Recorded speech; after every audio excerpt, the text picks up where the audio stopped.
Muy bien, quisiera de manera personal y a nombre de todos los líderes agradecer todo el esfuerzo y todo el trabajo de la semana pasada en el aniversario. Fue un muy bonito tiempo juntos en el que pudimos ver la fidelidad de Dios o recordar la fidelidad de Dios en esos 3 años que el Señor ha estado haciendo su obra aquí en este lugar, con su iglesia aquí, y agradecemos a Dios por eso, y de verdad fue una bendición el ver a todos colaborar, a todos estar participando, y sabemos que el Señor hace su obra en su iglesia a través de su palabra, y es lo que como iglesia queremos hacer, que la palabra sea el centro de lo que hacemos. Cantamos la palabra, oramos la palabra y enseñamos la palabra.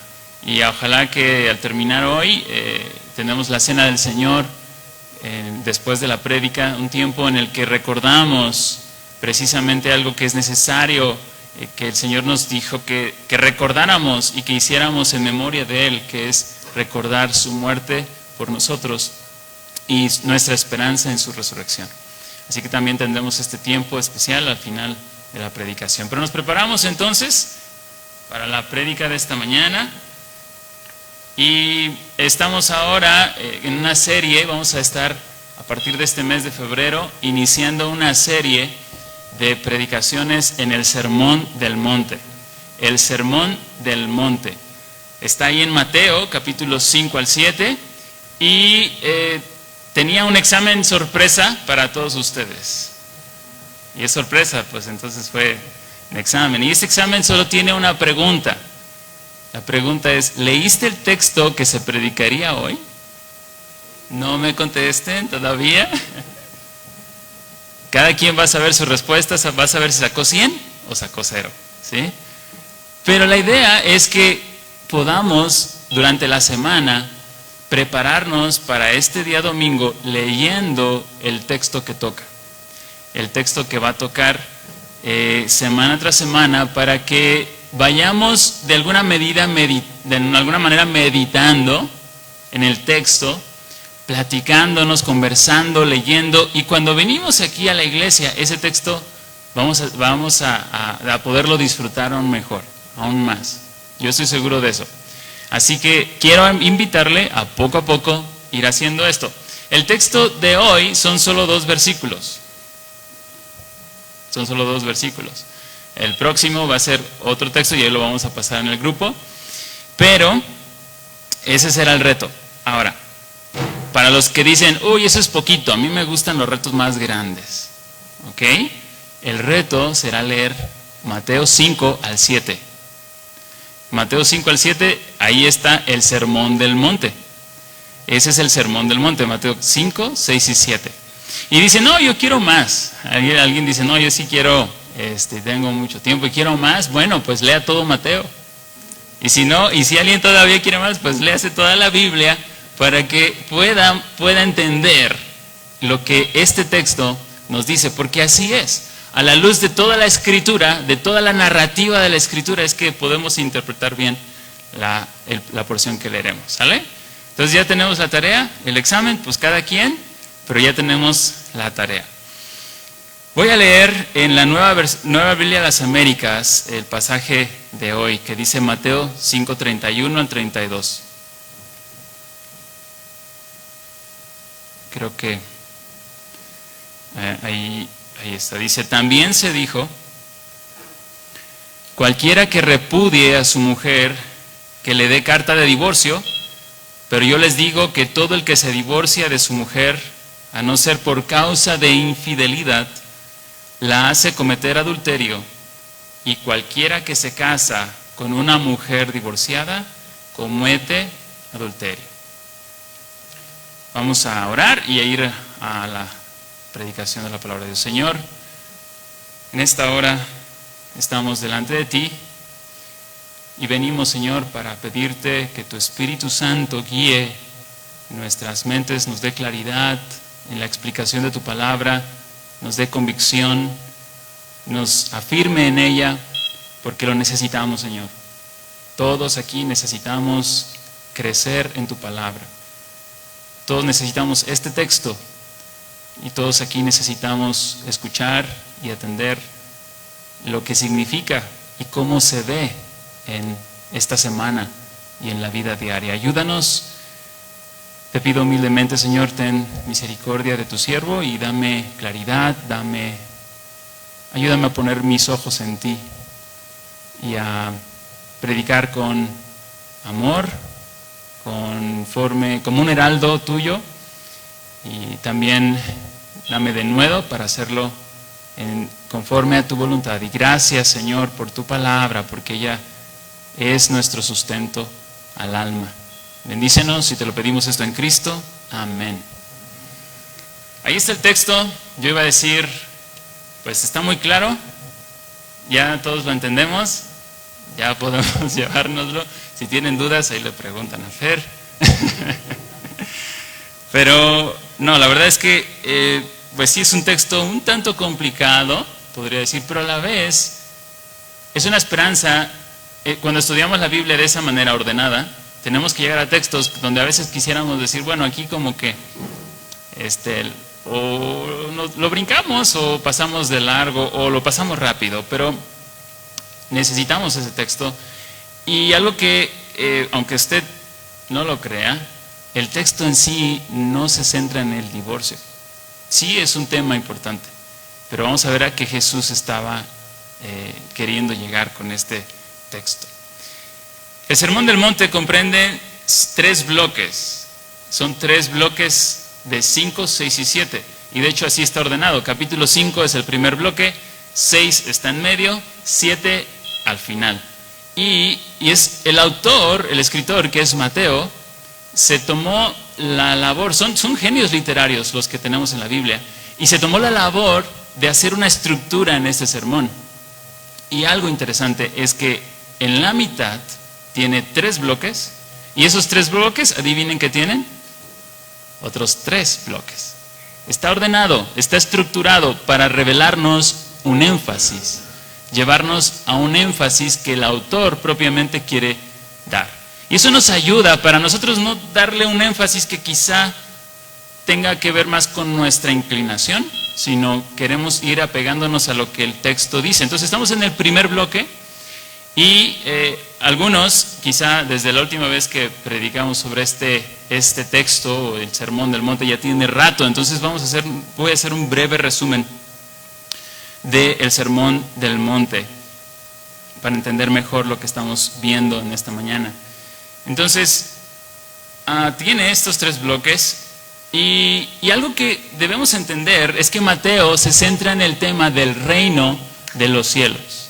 El reino de los cielos. Y hay una cita de Martin Lloyd-Jones que nos dice lo importante que es para el creyente entender este tema.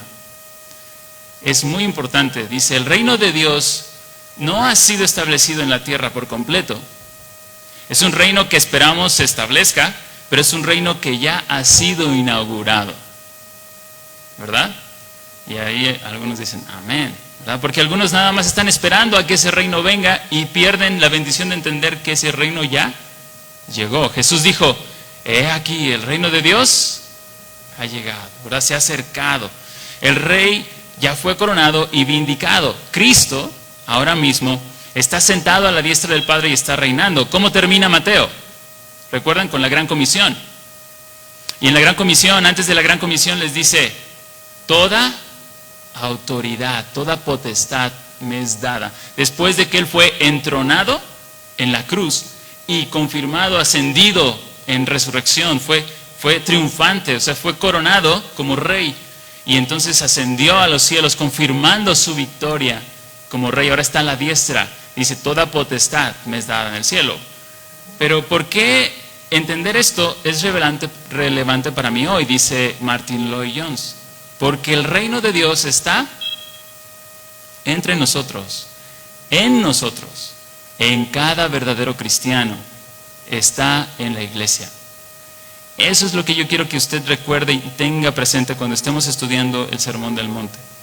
El reino de Dios ya ha llegado y se debería de estar haciendo presente a través de su propia vida y también de la de esta comunidad de creyentes. Eso es lo que el Señor espera. Eso es lo que el Señor no solamente espera de nosotros, sino Él nos da esperanza a nosotros de que eso sí sea realidad. El reino de Dios, el reino de Cristo, está sucediendo entonces en cada verdadero creyente. Ahora, vamos allí rápido, antes de ir a esta parte del Sermón del Monte. ¿Pueden ir conmigo alguien leyendo Mateo 3.2? ¿Qué dice Mateo 3.2? Mateo 3.2. Antes de llegar al Sermón del Monte. El reino de los cielos se ha acercado. Este es Juan el Bautista, que preparó el camino del rey, predicando, diciendo, arrepentíos, ¿verdad? Arrepiéntense, porque el reino de Dios se ha acercado. Luego, ¿qué dice 4.17? Ahora, este es Jesús iniciando su ministerio. ¿Qué dice? Ahí tienen sus Biblias, ¿verdad? A ver, ahí sí los buscamos y lo vemos.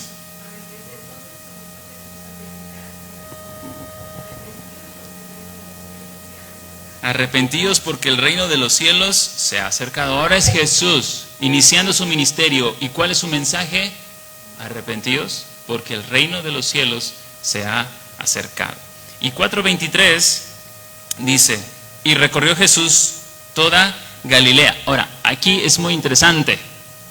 Jesús va a establecer su reino. ¿Y a dónde va? Ya lo leímos, ¿verdad? Espero estén despiertos. ¿A dónde va? A Galilea. O sea, es como decir que llegó a México, pero llegó a Paseo del Grande. O llegó a, por no decir a Paseo del Alto, ¿verdad? Llegó a un lugar donde nadie daba nada por ese lugar. Dice, ¿desde Galilea puede salir algo bueno? ¿Dónde Jesús llegó y predicó su evangelio? No fue a Jerusalén y no fue a grandes ciudades, fue a Galilea. ¿Y cuál fue su mensaje? Ahorita vamos a ver por qué esto es importante. Dice aquí 23, enseñando en las sinagogas de ellos y predicando el evangelio del reino. ¿De dónde Jesús predicaba el evangelio del reino? ¿De su mente? Iba a las sinagogas. ¿Y qué hacían en las sinagogas? Leían las escrituras. Cuando decimos las escrituras nos referimos a Moisés y los profetas. Moisés es Génesis, Éxodo, Levítico, Números, Deuteronomio. Y los profetas que comprenden los otros escritos, que son profetas mayores, menores, o sea, todo el Antiguo Testamento. ¿De dónde Jesús les predicaba el evangelio del reino? Del Antiguo Testamento, de las Escrituras.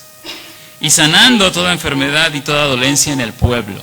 Esto es muy interesante porque esto nos prepara para llegar a este sermón, al Sermón del Monte. Y es lo que vemos, Jesús llega y predica, anuncia el evangelio del reino. Ahora, vemos aquí el Sermón del Monte y esto es muy importante porque Mateo inicia con una genealogía, conectándonos a Jesús como el rey, venía de David. Y Jesús tenía que venir de la descendencia real de David. A David se le prometió que vendría un rey, que su reino, bueno, a Daniel, que su reino sería sempiterno. O sea, no tendrá fin. Entonces, llega aquí el Sermón del Monte. Vemos aquí el Sermón del Monte. Y esto es muy importante porque, ¿por qué el sermón desde la montaña? ¿En dónde en la Escritura vemos antes Dios desde la montaña impartiendo a su pueblo su palabra, su ley? Con Moisés, en el Sinaí. Pero ahora es Jesús, Dios mismo, hablando a su pueblo, explicándoles la verdadera interpretación de la ley. Esto es impresionante, ¿no? Es el mismo Dios hablándole al corazón de su pueblo y dándoles lo que ellos habían entendido bien. ¿No, verdad? Ellos, de hecho, vemos que debían de ser una nación de sacerdotes, una nación que serviría como un puente para que otros se acercaran a Dios y terminaron exiliados, terminaron siendo idólatras, alejados de Dios, ¿verdad? Dios mismo tuvo que venir y hablarle a su pueblo. Ahora, vemos aquí en el Sermón del Monte, el sermón de la montaña. E inicia de una manera muy interesante. Tiene un propósito ese inicio. Y quiero ser breve. Ténganme paciencia, vamos a llegar a esa parte. Pero esto tiene mucho sentido a la hora que llegamos a nuestro texto. Inicia con las beatitudes o bienaventuranzas. Dice, bienaventurados los pobres en espíritu. Lo que Jesús está haciendo aquí, y llegó a Galilea, a las personas marginadas, a las personas que nadie consideraba, y les dijo, bienaventurados son ustedes, los que son pobres en espíritu, los que se ven en una bancarrota espiritual, los que dicen, yo necesito ayuda de Dios. Y así inicia la predicación del Señor. Es interesante que es descriptivo, porque su enseñanza no dice, sean pobres en espíritu, ¿cierto? El texto no dice, sean pobres en espíritu, sino dice, felices, dichosos los que son pobres en espíritu. Está dando una descripción de cómo debería de ver un hijo del reino. Ese pobre en espíritu llora, ¿verdad? Bienaventurados los humildes, porque ellos heredarán la tierra. Los que tienen hambre, porque ellos serán saciados. Es un proceso, es un camino para llegar al reino de los cielos. Y a la vez está describiendo al hijo del reino, ¿verdad? Esto es lo que resta del sermón del monte. Después, ahí en el versículo 13, les cambia el tema. Cambia un poco el tema. ¿Y qué dice? Ustedes son la sal. Y luego, ustedes son la luz del mundo, la sal de la tierra. Y aquí lo encierra en esta frase. ¿Qué dice el versículo 16? ¿Sí lo pueden leer? ¿Sí se ve? No, ¿verdad? Así, o en su Biblia lo pueden ver, 5:16 dice, así brille la luz de ustedes delante de los hombres, para que vean sus buenas acciones y glorifiquen a su Padre que está en los cielos. Toda aquella persona que ha sido llamada a ser parte de este reino, dice que su vida, dice, su luz, así brille la luz de ustedes. ¿Cuál es esa luz?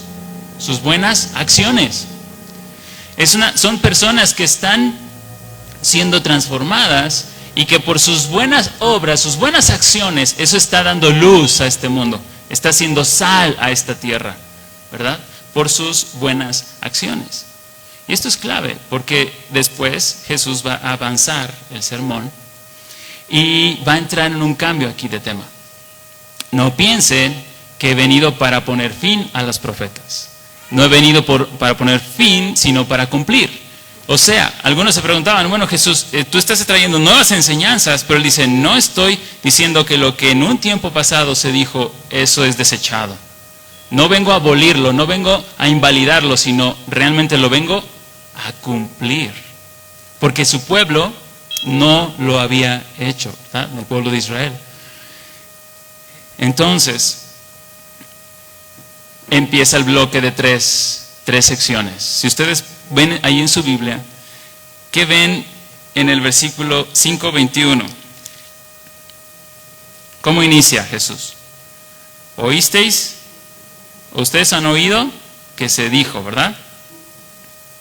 Versículo 22, pero yo os digo. Vamos a ver de aquí en adelante hasta que termina el capítulo 5, 6 veces que dice, oísteis que fue dicho, pero yo os digo. Y adivinen qué, las primeras 3 son bloques de 3. Los primeros 3 es un bloque y los otros 3 es otro bloque. Después de oísteis que fue dicho, viene el segundo bloque, versículo 27. Ustedes han oído, no cometerás adulterio. Pero yo os digo que todo el que mira a una mujer para codiciarla, ya cometió adulterio con ella en su corazón. O sea, las 3 veces dice, oísteis que fue dicho, yo no vine para invalidarlo. Ahora vengo y te voy a dar su interpretación correcta. Y lo interesante es que él conecta y dice, primero, dice, oísteis que fue dicho a los antepasados, no matarás. Pero Jesús lo llevó a lo profundo de ese mandato, al corazón del mandato. ¿Y cuál fue el corazón del mandato? Ahí está, ¿verdad? Si tú te enojas, Si tú le dices insensato o necio, tú eres culpable, ¿verdad? Y eso es lo que Jesús viene a sacar a flote, viene a enseñar a su pueblo, el corazón de la ley, el corazón de lo que significaba no matarás. ¿Cuántos años habían ellos escuchado no matarás? Pero ¿cuántas veces ellos asesinaron según Jesús? Muchas. ¿Y cuántos de ellos se veían transgresores de la ley? No muchos. Ellos decían, yo cumplo la ley, yo me someto a la ley. Pero lo que Jesús está haciendo es precisamente aclarar el corazón de lo que significaba no matarás, o no cometerás adulterio, o cualquiera que repudie a su mujer, dele carta de divorcio. Este es nuestro texto. Y ya llegamos ahí. Ya se fue la luz. Se bajó un poquito, ¿verdad? Pero ven a lo que quería llegar. Está en un grupo, en un bloque de 3, está en el tercer bloque nuestro texto. Y lo que Jesús nos quiere enseñar es que tú escuchas el mandato, pero hay más de lo que el Señor quiere que tú puedas ver en ese mandato. Entonces, yo quisiera que tú recordaras esta mañana que así, porque Cristo es el Rey de tu vida, se supone que los que estamos aquí decimos que Él es mi Rey, ¿no? Porque Cristo es el Rey de tu vida, tú tienes la esperanza de brillar en tu trato con cada persona que venga a tu vida. Porque Jesús es el Rey de tu vida. Tú tienes la esperanza de brillar en tu trato con esa persona, con tu cónyuge. Aquí es una de las partes principales, ¿no?, que Él centra. Da este ejemplo, pero con cada relación, tú y yo tenemos esperanza. Y si tú estás aquí y Cristo no es el Rey de tu vida, déjame decirte, invitarte tiernamente esta mañana. Hoy Jesús te dice, ven, ven, ven a mí, renuncia a tu trono y déjame que yo esté sentado en él. Eso es lo más liberador, eso es lo más esperanzador que una persona pueda encontrar, a Jesús como Rey. En primer lugar, entonces, veremos de nuestro texto el mandato. Este es lo que quería que recordaran, ¿verdad? Porque Cristo es el Rey de tu vida. Tú tienes la esperanza de brillar en tu trato con cada persona que venga a ti. El mandato distorsionado, que eso lo vemos ahí en el versículo 31. ¿Qué dice el versículo 31? También fue dicho, cualquiera que repudie a su mujer, dele carta de divorcio. Aquí está Jesús citándonos Deuteronomio 24:1. Está yendo a Deuteronomio, es el único pasaje en el Antiguo Testamento donde Dios regula el divorcio. Y dice aquí, está citando lo que dice Deuteronomio 24:1. Y Deuteronomio 24:1 dice, cuando alguno tomare mujer y se casare con ella, si no le agradare por haber hallado en ella alguna cosa indecente, le escribirá carta de divorcio y se la entregará en su mano y la despedirá en su casa. Y salida de su casa podrá ir y casarse con otro hombre. Cuando tú lees esto, dices, ¿ay? ¿A dónde? ¿Cuál era la cita? Déjame la apunto, porque lo dice Dios, ¿no? ¿Lo leímos bien? Sí lo entendimos. Dice, cuando alguno tomare mujer y se casare con ella, y si le agradare, y si no le agradare por haber hallado en ella alguna cosa indecente, ¿qué va a hacer? El hombre puede tomar y escribirle carta de divorcio, toma la iniciativa el hombre, se la entrega en su mano y bye bye. Entonces, ¿eso está en la Biblia? Bueno, Jesús, no tenemos el tiempo para abundar en detalle, pero Jesús está citando este texto. El dilema aquí es, ¿qué significa alguna cosa indecente? ¿No?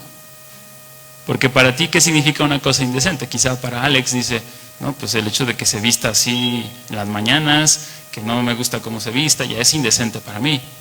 Bueno, pero a otro quizá es no, hasta que llega a un punto más grave, y ahí es donde entraba el debate. El debate en el tiempo de Jesús precisamente era ese. Y ahorita vamos a llegar ahí. Había dos escuelas, dos personas que daban interpretación de Deuteronomio. Porque recuerdan, las escuelas en el tiempo de Jesús interpretaban las escrituras, decían, no, esto significa. Y había una escuela que decía, cualquier cosa. Y otros que decían, no, a menos que sea adulterio o fornicación, es la palabra porneia. ¿Ven? Aquí está el debate. Pero Jesús está citándonos este pasaje. Pero lo más lamentable es precisamente que para el tiempo de Moisés, la ley describía que cuando un marido cometía adulterio, tenía que ser lapidado, o sea, apedreado. ¿Y quién sobrevive la idea era que esa persona no sobreviviera, ¿verdad? Entonces, la persona que moría dejaba libre a la persona que había sido traicionada, ¿no? Pongámonos un momento allí, si estuviéramos vigentes bajo esa ley, fuéramos israelitas, eso era lo que pasaría, ¿verdad? Y habría, en ese sentido, en la persona que había sido traicionada, pues quedaba libre. ¿Por qué? Por la muerte de esa persona. Pero lo interesante es que Jesús nos va a ayudar a entender qué significa Deuteronomio, y nos va a ayudar a entender el propósito de Dios para el matrimonio. Y esto es lo que estaba pasando con Israel. Llegaban a un punto, hermanos, en donde Israel había menospreciado a la mujer de una manera denigrante. Había un abuso por parte de los hombres, porque ellos eran los que tenían esa licencia, por así decirlo. Había un abuso y muchas mujeres eran tratadas con menosprecio. ¿Recuerdan la mujer samaritana? ¿Verdad? Un ejemplo muy vívido. Una mujer que también tenía un corazón muy roto porque hombres habían despreciado muchas veces. Ese era el contexto, la dureza del corazón del pueblo. Entonces, ese es el mandato distorsionado. Pero mire también lo que Jesús más adelante en Mateo dice. En Mateo 19, dice la escritura. Cuando Jesús terminó esas palabras, partió de Galilea y se fue a una región de Judea, al otro lado del Jordán, y grandes multitudes siguieron a Jesús y lo sanó allí. Y se acercaron a él algunos fariseos para ponerlo a prueba, diciendo, ¿le está permitido a un hombre divorciarse de su mujer por cualquier motivo? Ahí estaba el debate. Y se lo hicieron saber directamente.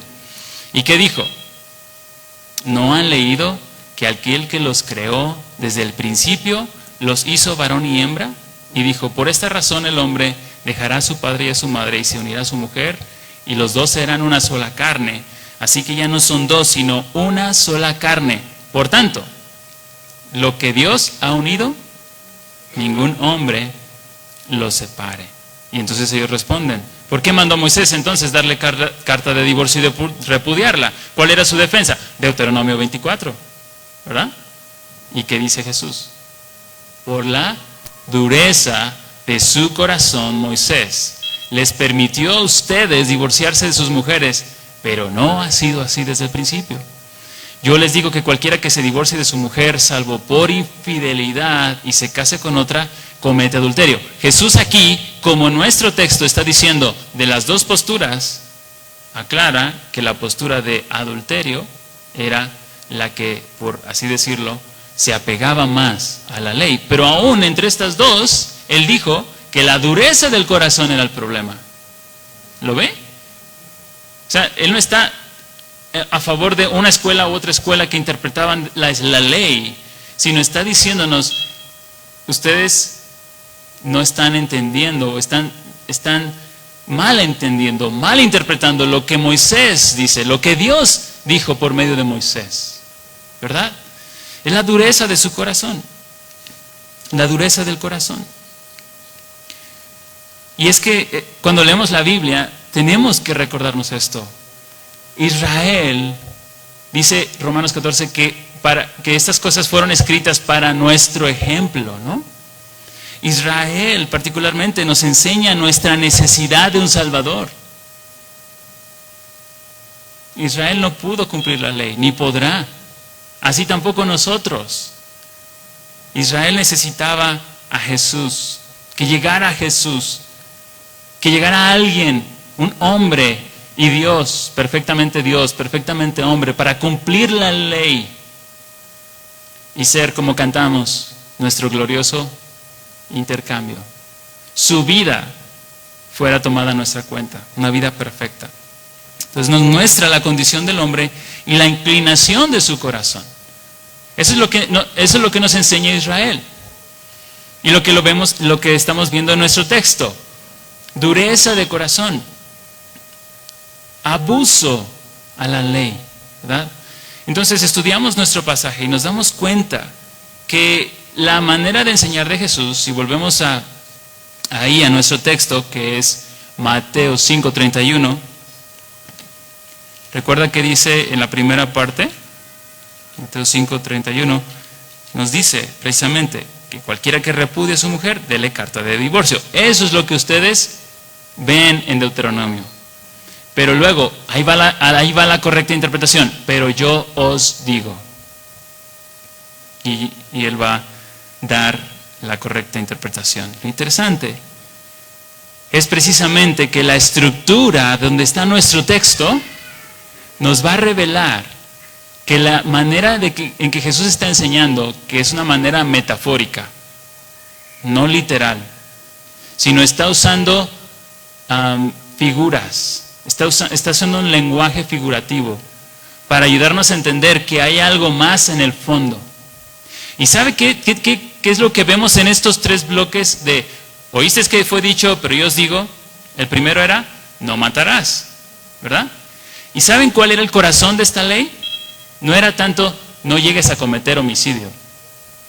Era que tu corazón dejara de ver a esa persona como una persona con dignidad, que llevaba la imagen de Dios en ella misma. Cuando tú dejas de ver a una persona de esa manera, para ti es fácil enojarte con ella, decirle fatuo. Y de hecho Jesús dice, ¿verdad? El homicidio comienza aquí. Cuando tú te enojas con alguien, cuando tú guardas rencor a alguien, cuando tú lo ves y tú no lo puedes ver. Bueno, cuando tú no puedes ver a alguien, ¿verdad? Cuando en tu corazón estás guardándole resentimiento, allí es donde comienza. Y lo que el Señor está tratando de ayudarnos a entender es que el corazón de esta ley tiene que ver con esto. Dejamos de ver a las personas como creadas a imagen de Dios. Dejamos de verlas en su dignidad o su valor. Esto es lo que Jesús está enseñando. Está apuntando a nuestros deseos más profundos y motivaciones. Aquí está. ¿Lo podemos leer para ayudarme? Ahí todos. Jesús está apuntando a nuestras motivaciones y deseos profundos que afectan la manera en que tratamos a las personas. En estos tres ejemplos, Jesús está yendo a este lugar. ¿Qué te motiva? ¿Cuáles son tus deseos profundos para que tú trates las personas? Porque lo que Jesús está acusando, aquí está acusando, la acusación de Jesús es abuso. Ustedes abusaron la ley. Se les dio una regulación y ustedes ¿qué hicieron? Abusaron de ella, ¿verdad? Es lo que Jesús está señalando. Las personas no deberían ser tratadas con respeto porque ganan respeto. ¿Ustedes han escuchado esto? Si te ganas mi respeto, tendrás mi respeto. ¿Y qué dice la ley santa de Dios vigente en nuestro tiempo? Que tú debes de darle respeto a esa persona porque fue hecha a imagen de Dios.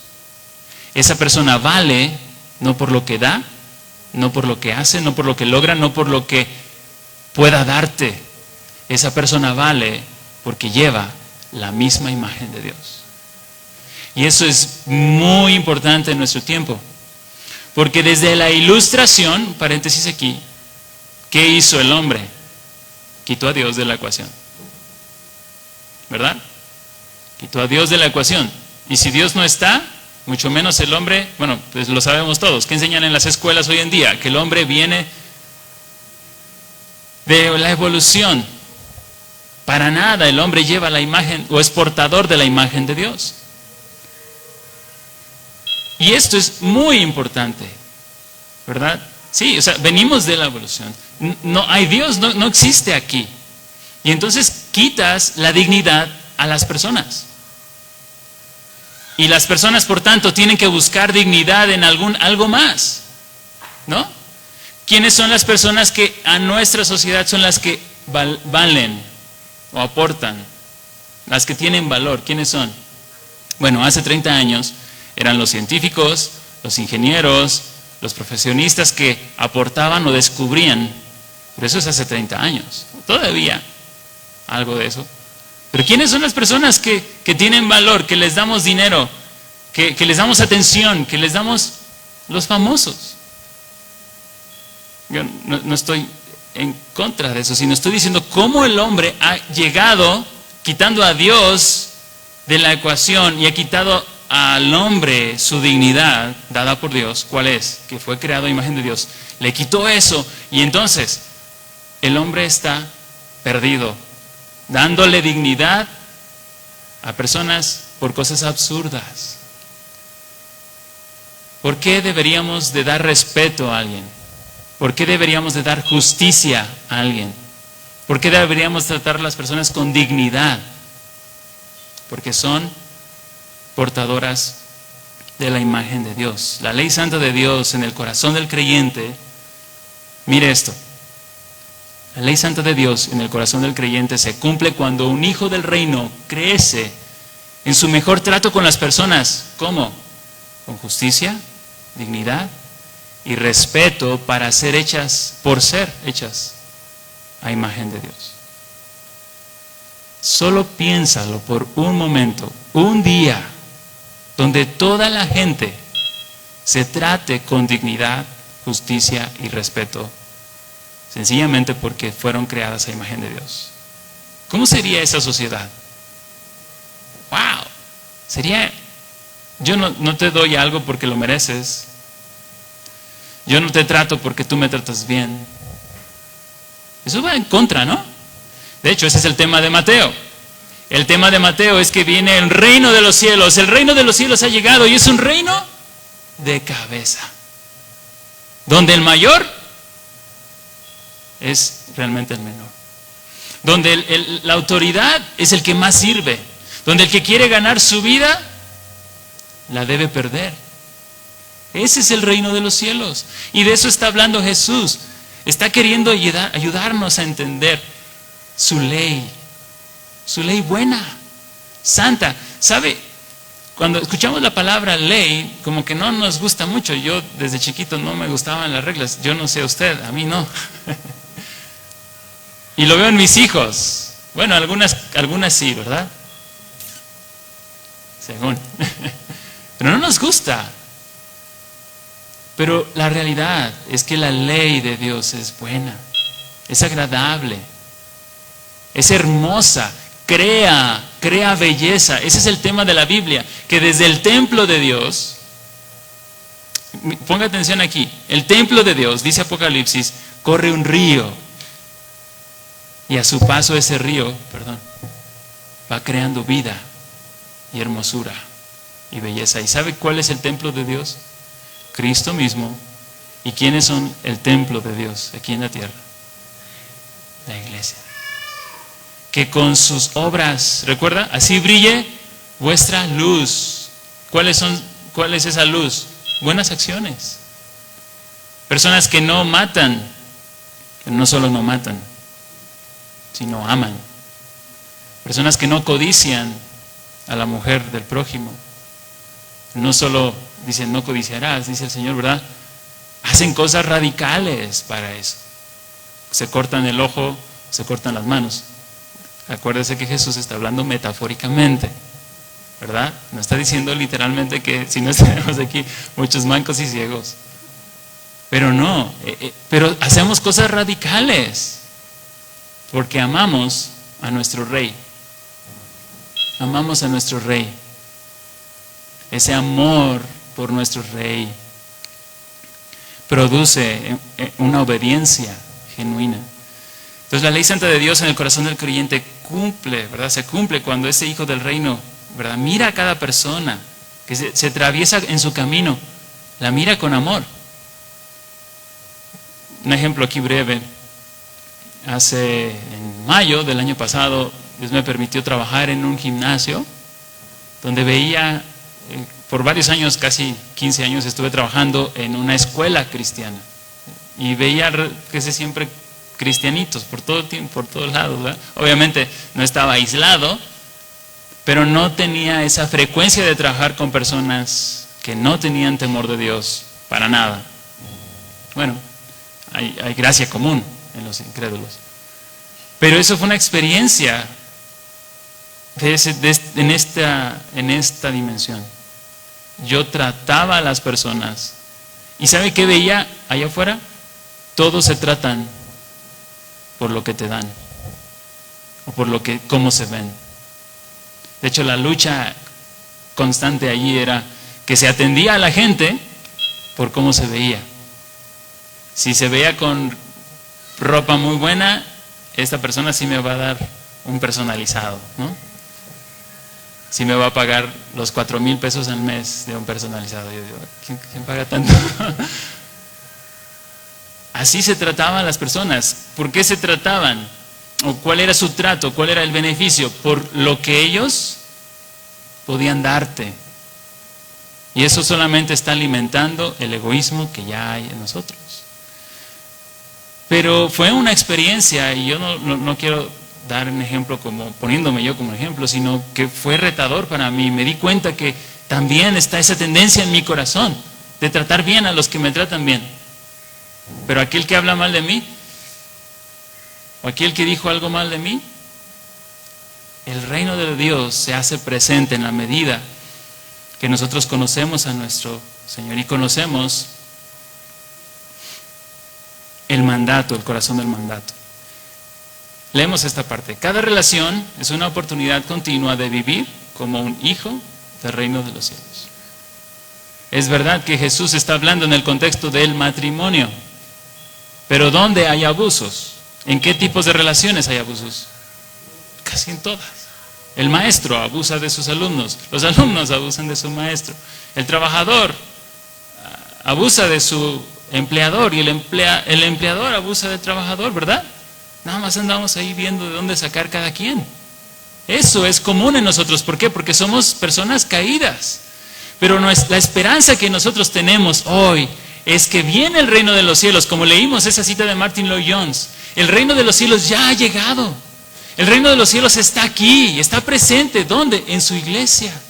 En usted y en mí, que estamos siendo transformados por la gracia de Dios, admirándonos de esa gracia que cautiva, constriñe nuestro corazón para ver a las personas como Dios las ve, creadas a su imagen, que valen no por lo que nos puedan dar o no, sino porque son hechas a imagen de Dios.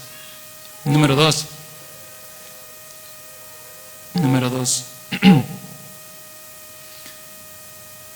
El corazón del mandato. Y vamos rápido con este punto. Dice el texto: pero yo les digo que todo el que se divorcia de su mujer, a no ser por causa de infidelidad, y ahí es donde Jesús toma esta postura de esta escuela, ¿verdad?, la hace cometer adulterio.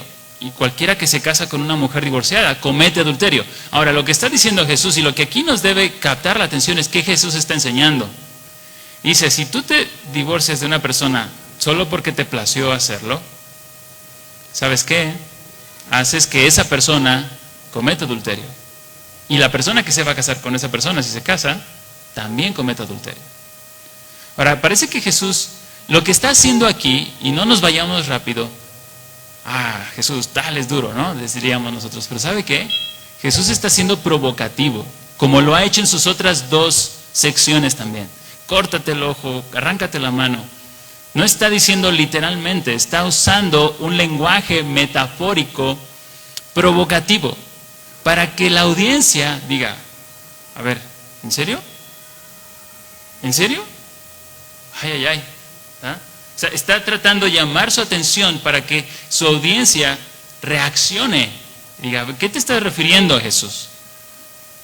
Entonces, Jesús está tratando de ayudarnos a ver que hay más que lo que el texto nos está diciendo. Y sí está enseñando la importancia del matrimonio. Está enseñándonos que para Dios, ¿verdad? O sea, no es cualquier cosa. Y como dice aquí, le hace cometer adulterio. Lo que está transmitiendo, comunicando, es que de alguna manera esa persona que, le da carta de divorcio y la despide, queda atado a esa persona. De alguna manera queda atada, queda ligada. Parecía fácil, pero realmente lo único que generaba era problemas y problemas, y más problemas. Realmente no estaban llegando a la solución. Y Jesús nos está llevando a esa parte importante del egoísmo del hombre que le llevaba a ese abuso. Su egoísmo le llevaba a ese abuso de forzar a la mujer, exponiéndola a la vulnerabilidad. Es lo que está haciendo, ¿verdad? Porque ya no me cayó bien, ya no me plació. Sucedía esto, este abuso forzaba a la mujer exponiéndola a la vulnerabilidad. Y de esta manera está exponiendo lo que se había difundido en la cultura de ese tiempo. ¿Sabe qué pasó? Se normalizó la opresión hacia la mujer. ¿Se normalizó? Eso era muy normal. Como el tiempo de la esclavitud también, ¿recuerdan? Era normal abusar de personas de su libertad y esclavizarlas. ¿Por qué? ¿Por qué sucede esto? Ya leímos en Mateo, por la dureza del corazón del hombre. Y esto a la vez resalta del otro lado de la moneda la paciencia de Dios, hermano. ¡Wow! ¡Qué paciente es Dios!, ¿no? Si no, debería de darles duro para que no hagan ese abuso. Pero Dios es paciente. ¿Cómo vemos esa paciencia de Dios para con el pecador? En Jesús. Preparándonos el camino para Jesús. Y Jesús y la obra de Jesús fue suficiente para salvar a personas desde acá, desde el Génesis, hasta acá. Porque Dios obra de maneras sabias y asombrosas para producir aquellos propósitos gloriosos eternos que Él solamente puede hacer, como lo hizo en Jesús. Entonces, la mujer era maltratada en el tiempo de Jesús, poco valorada, y es allí donde Jesús está queriendo llegar. Ese es el asunto al que Jesús quiere tocar. Jesús estaba buscando proteger y elevar la dignidad de la mujer como creada a imagen de Dios. Y justamente es lo que este texto está tratando de decirnos o enseñarnos, y cobra fuerza cuando lo vemos con las otras dos porciones, ¿verdad? Jesús llega al corazón de esta ley. ¿Cuál es? El abuso por el egoísmo, ¿verdad? Debe ser tratado a través de personas que son influenciadas por el Evangelio para que su perspectiva sea ajustada a la verdad de que nuestro respeto, nuestra justicia, la dignidad que damos a las personas no es por lo que ellas merezcan, sino es porque fueron creadas a imagen de Dios. Entonces acusa el abuso del hombre menospreciando a la dignidad de la mujer. Eso es lo que vemos por el contexto, y esa es la conclusión en la que llegamos según este texto, ¿no? Jesús está acusando este abuso, este menosprecio. Entonces, ¿cuál es nuestra esperanza? Es esa, que podamos desarrollar más y más, ver el corazón del problema, tal y cual Jesús lo enseñó. Jesús en sus enseñanzas, una y otra vez, iba al corazón del problema. La única manera en que puede haber cambios profundos en el creyente es cuando entiende el problema en lo profundo. La única manera en que el creyente puede tener cambios profundos es cuando el creyente entiende el problema ahí, en lo profundo. En nuestro tiempo, lo fácil para nosotros es: dame 3 pasos.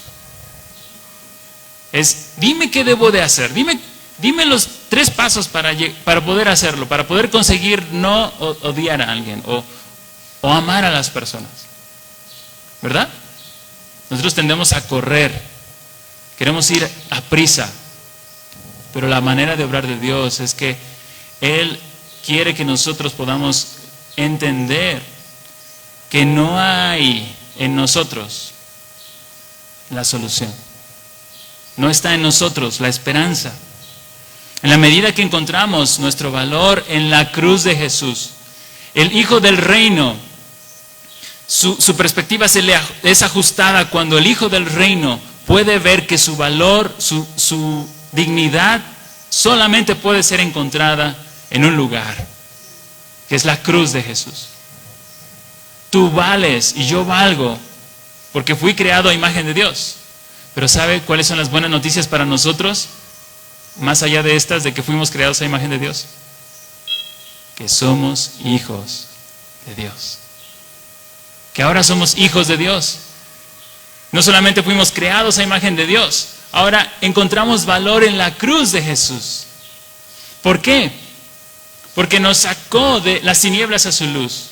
Porque Jesús hizo posible que ese viejo hombre, ¿verdad?, fuera clavado, fuera olvidado en la cruz, para surgir una nueva criatura que ahora tiene un propósito en Jesús.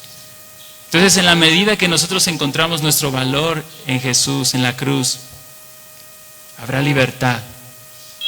Una libertad para poder amar a las personas que son difíciles de amar. Y hermanos, todos aquí, de alguna manera hemos experimentado estar con personas difíciles, ¿verdad? Y es más fácil decir, pues las personas son las difíciles, ¿verdad? Y no vernos como personas difíciles. Pero somos personas difíciles. ¿Por qué? Porque somos pecadores.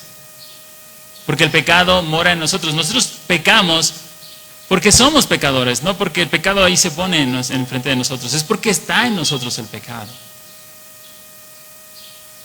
Pero gloria a Dios, porque Dios, ¿recuerda cuál fue el mensaje del reino de los cielos? Bienaventurados los pobres de espíritu, porque de los tales es el reino de los cielos. A nosotros vino ese mensaje, el mensaje de esperanza, de que Jesús hace posible que nosotros seamos ahora trasladados de ese reino de tinieblas a este reino. ¿Y sabe qué? El reino de Dios ha llegado, y gloriosa esperanza que tenemos de un día, puede ser más pronto de lo que pensamos, estemos en ese reino perfecto, donde todos se tratarán con dignidad, con respeto, con justicia, con amor. El amor reinará. Qué hermoso, hermano. Qué hermoso será ese día, donde no habrá ni un pleito, donde no habrá más que un buen trato entre las personas que pertenecen a ese reino. Jesús vino, recuerda lo que Él dijo, no para invalidar la ley, sino para cumplirla. La ley no puede transformarnos y llevarnos a esa vida que el Señor nos está diciendo. Pero Jesús sí, porque Jesús vino no para invalidar la ley, sino para cumplirla. Usted no necesita cumplir esa ley. Él ya cumplió esa ley por usted.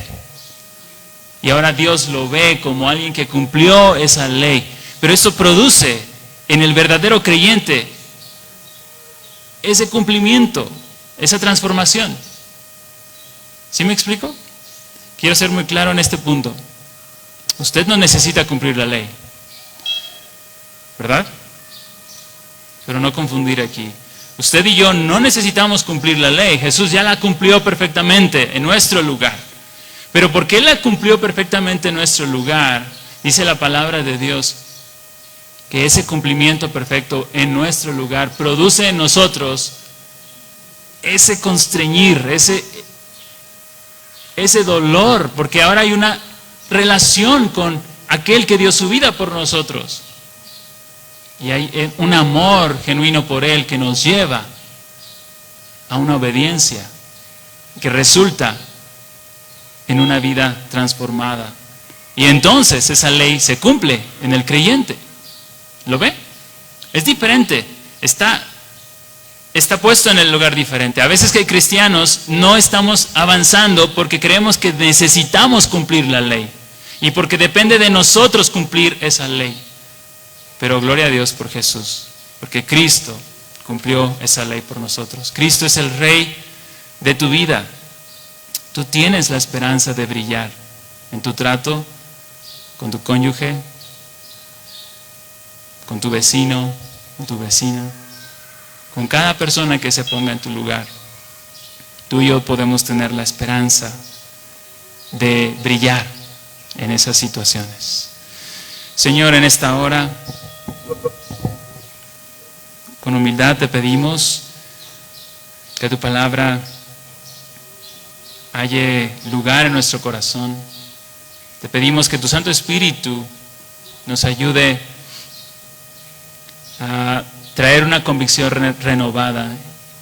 Señor, ayúdanos a recordar que Jesús pagó por cada pecado, y si hay aquí entre nosotros personas que de alguna manera han transgredido tu ley, y yo creo que todos en alguna medida hemos transgredido esa ley, ayúdanos, Señor, a tener esperanza de que tú no nos ves más en nuestros delitos y pecados. Ayúdanos a tener la confianza de acercarnos a ti porque tú ya nos has perdonado de cada uno de esos pecados.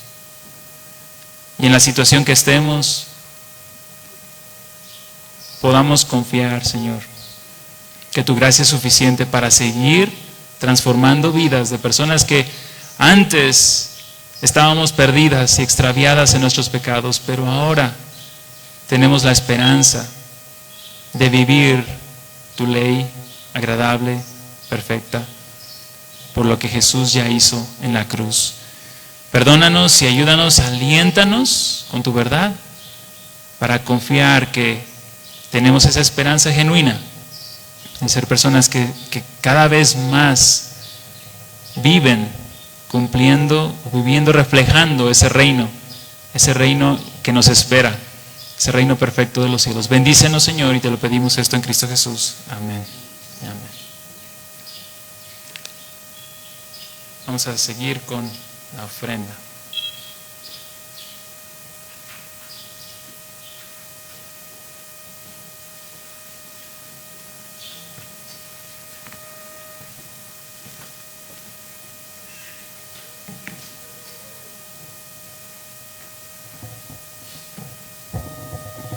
Hola, buenas tardes. Aprovechando el libro de Mateo, en capítulo 5, dice que Jesús nos llama a ser la luz del mundo. Dice: así alumbre vuestra luz delante de los hombres para que vean vuestras buenas obras y glorifiquen a vuestro Padre que está en los cielos. Entonces, cuando damos una ofrenda, no solo estamos dando un recurso material, sino que también reflejamos nuestro compromiso con Él. Entonces, así como la luz no se puede ocultar, también nuestra generosidad brilla como un testimonio de fe y gratitud hacia Él. Esto también me recuerda a un versículo que es de mis favoritos, es: cada uno dé como propuso su corazón, no con tristeza ni por necesidad, porque Dios ama al dador alegre. Entonces, lo que tú tengas preparado para el día de hoy, que lo hagamos con un corazón lleno de gozo, sabiendo que estamos sembrando esto para el Señor, y sobre todo extender su amor para aquellos que entienda, y los invito a inclinar sus rostros para orar. Dios, te damos gracias por esta mañana, tarde. Agradecemos tu provisión siempre, Señor, que no nos falte un techo, un alimento sobre la mesa, Padre. Te pido que bendigas nuestros trabajos, que bendigas los trabajos de los miembros de la iglesia, Señor, por aquellos que estén pasando por alguna situación difícil, Padre, que tú toques aquellos corazones y podamos ser partícipes para aliviar esa situación. Y sobre todo tú, Señor, que sigamos pidiéndonos a ti, Señor, humillándonos. Sabemos que tú eres el único proveedor. Y pues bueno, te damos gracias en nombre de Cristo Jesús. Amén. Por allá están tienen unos sobres, puede depositarlo en el baúl. Y si es tu primera vez aquí, no estás obligado a ofrendar. Entonces vamos a pasar con la oración con Estelita.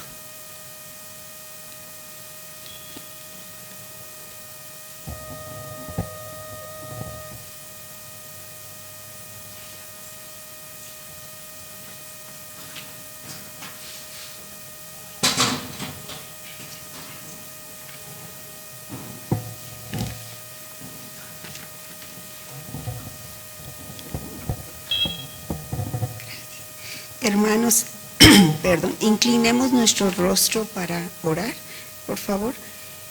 Padre nuestro, perdona nuestro pecado. Venimos a ti sabiendo que el sacrificio perfecto y completo de Cristo nos permite clamar a ti, y gracias por escucharnos. Gracias, Padre, por tu gran amor, por la salvación que nos has dado por medio de la sangre preciosa de nuestro Salvador Jesucristo. Gracias porque has decidido amarnos y nos has dado a tu Hijo. Que tu Santo Espíritu nos lleve a ver la cruz como una prueba contundente de tu amor y te anhelemos más que cualquier otra cosa o persona. Gracias, Señor, por los preciosos bebés que has traído a esta iglesia. Gracias por tantas oraciones contestadas. Te rogamos por las bebitas que están por nacer, guárdalas a ellas y a sus mamás. Te pedimos por la salvación de estos bebés, de todos nuestros niños. Señor, por favor, sálvalos en una temprana edad. Te rogamos por la salvación de Daniel, Fernanda, Samuel, y todos los demás hijos, cónyuges y familiares que tenemos, Señor, que aún no te conocen como su Salvador. Te pedimos por la salvación de nuestras autoridades y que la situación por la que permitas pasar nuestro país sea para salvación de nuestro pueblo, para tu honra y gloria. Fortalece nuestra fe, Señor, y que siempre recordemos que tú eres nuestro proveedor. Te pedimos por nuestros pastores y diáconos, guarda su corazón, sus familias, guíalos en cada momento de su vida. Gracias, Señor, por tu fidelidad y la obra que estás haciendo en nuestra iglesia. Señor, tú conoces nuestro corazón. Permítenos ver con toda honestidad nuestra falta de fe, nuestros temores, nuestra maldad y nuestras motivaciones egoístas. Muéstranos, Señor, nuestra incapacidad y vulnerabilidad que tenemos en este mundo tan caído, para que corramos a ti. Ayúdanos a ir a tu palabra y podamos ver tu paciencia, tu misericordia, tu pacto de amor con nosotros, porque es tu gran amor por nosotros lo único que hará que queramos entregarte nuestro corazón y hagamos toda buena obra para tu gloria. Gracias, Señor, por las pruebas que has permitido en nuestra vida. Es tu gracia la que nos permite crecer durante la tormenta, porque en ellas te podemos conocer como nuestro consolador. Y te pedimos que nos des de tu gracia para poder consolar nosotros a nuestros hermanos. Gracias por tu perdón de cada día. La cruz nos asegura que ya hemos sido perdonados. Señor, que esa misma cruz nos lleve a perdonar como tú lo haces. Danos un corazón quebrantado por nuestro pecado para podernos maravillar cada día más y más del Evangelio. Mi Dios, tú sabes cuántos falsos dioses anhelamos en nuestro corazón. Santifícanos, Señor, y que realmente creamos tu palabra cuando nos dice que nada podrá separarnos del amor de Cristo. Ponemos en tus manos esta semana, Señor, que podamos dar a conocer a nuestros familiares, vecinos, compañeros de trabajo y demás personas con quien nos crucemos del amor de Cristo, que puedan ver en nuestras vidas tu obra y esto los lleve a tus pies. Te rogamos por la salud de nuestros hermanos enfermos, por las situaciones difíciles que atraviesan las familias, por las dificultades en el trabajo, por los problemas económicos y toda situación que nos roba nuestra paz. Señor, en cada una, tú sabes el deseo de nuestro corazón, pero te pedimos que hagas la voluntad perfecta, tu voluntad perfecta en cada una de ellas. Por favor, Señor, que nuestra alma esté quieta y espere pacientemente en ti. Danos esa fe, Señor, que te agrada y glorifica. Todo esto, Señor, te lo pedimos en el nombre de nuestro Salvador Jesucristo. Amén.